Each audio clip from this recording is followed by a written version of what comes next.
A little short intro here of what you're going to need for this plug replacement. We're going to replace this right here. That's the plug you want to replace. So you're going to need some wire cutters. Some of these female disconnects, they're found, you can find them at Home Depot, Lowe's, or Ace, or anywhere they sell this kind of stuff. In the electrical section, these are gauged for 14 to 16, so that's the ones you want to get. They're usually blue. And then you'll need one of these, female plug end. You can see it looks pretty much like the other one. It has a little spring, plastic spring, so when you push it in, it'll stay in the box. And of course you need your grandfather connect.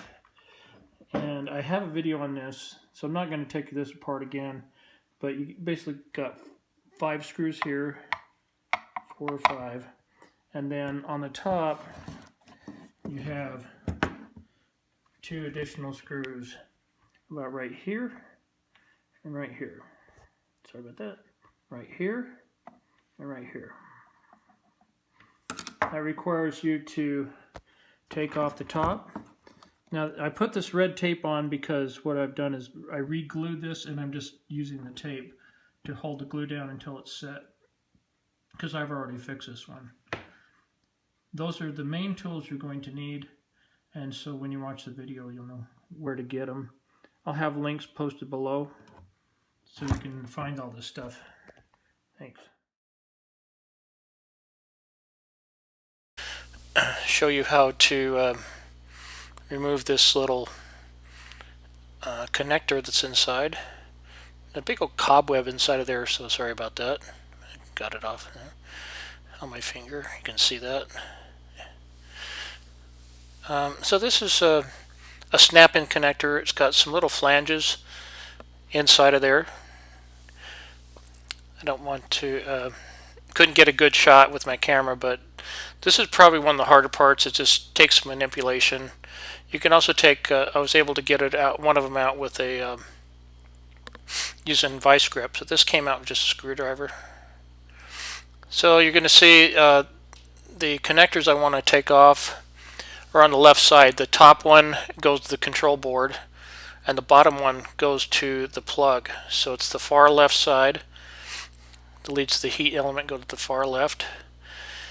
And I've decided at this point I'm going to cut the wires because they are soldered on to the plug here. So right now I'm going to use these cutters, cut the wires off. You notice you want to notice where the wires work when you took off the plug. A little bit, it's a little tight in here, so that's the ground. It's being cut first. The second one is the common wire. It is the white one. And then the last one is the black, which is the power. I'm going to cut the black wire. So there it is. I have that new one, new plug, and I'm going to attach it back into the device. But first I have to make some crimp-on disconnects. These are field disconnects. They're 16-14. Got these at Home Depot. You can probably get them anywhere. You want to make sure you get the 16-14 because the little ones are just too small for the wire, and the big ones obviously are going to fall off.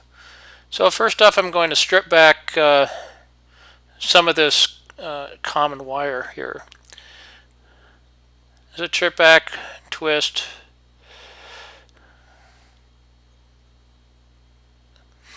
and pull. So you get that good connection. Put on the female disconnect. At this point, the best practice would be to have a crimper. I don't have one, so I just used my wire cutters. But if you can afford a crimper or borrow one, it's much better. I was able to get this on after a few tries. This has to be really, really well done, or it's going to cause a problem. Once you've done crimping as well as you can, then you want to just tug on the connector. Don't pull really hard, because anybody can pull a connector off. As long as it's snug and connected well, so you go back and get the back side, make sure that it's all connected. Once that's done, then you can probably be sure that's going to work. Make sure that there's no wires sticking out of the connection. Go put this wire to the side, and we're going to go ahead and apply these connectors on all of the wires. Here's this first one I'm doing is a black, which is the power. And I didn't want to disconnect this from the Grainfather, so I just did it while it was inside. Just a little bit easier. If you wanted to, you could take this out too, but I didn't feel like it was necessary. The last one is the smallest wire is the ground wire. So I really had to crimp this down hard to get it to work. Now this is ready. I'm going to go ahead and connect the white wire, which goes on the left side as you're looking at the plug. So common wire goes on the left. It's a little bit big for this plug, so what I'm going to do now is crimp the connector down a little bit onto the plug itself, and this seemed to work really well. I couldn't really pull this off, but I did want to make sure that it's tight. If it's not tight, you're going to have, or you could have, arcing inside of the device, so we want to make sure this is as tight as possible. You could solder this on if you wanted to, instead of using a connector. But I just thought, well, I'll give this a try. If it gets hot, then I'll just take it apart again. And the white wire is the shortest wire, so I was able to take that off. And you want to get this thing aligned when you get it in. And just hook the black wire up to the right side. And then the ground goes on the bottom. And connect all the leads. Right there, I had to recrimp one lead on there. So that's what I'm doing now. So now this is the connectors going to stay on a little bit better. Like I said, that ground wire was giving me a pain, so might want to maybe go down to the smaller female disconnect. But in the end, I was able to clamp it on pretty well, so it's not going to come off. I triple check this thing out. You do want a ground wire. You don't want to have a component that's not grounded, that's susceptible to water or moisture. But I eventually did get it to stay on. Tested it. It was fine. Again, that goes on the bottom. And then once you have that ready, you can push the connector back in, the female plug itself, and you'll hear it snap. So make sure that everything's good to go, because these are a little pain to get out of the connect. I did have my solder ready just in case, but I decided not to go ahead and do that. Okay, once it's back in, clip, it goes in, and then reconnect the leads back to the Grainfather.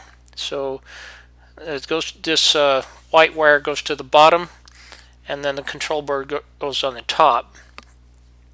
The rest of them you didn't have to disconnect. Now this is really tight in there. You can see the wires are kind of poking up. So we'll continue next with another video.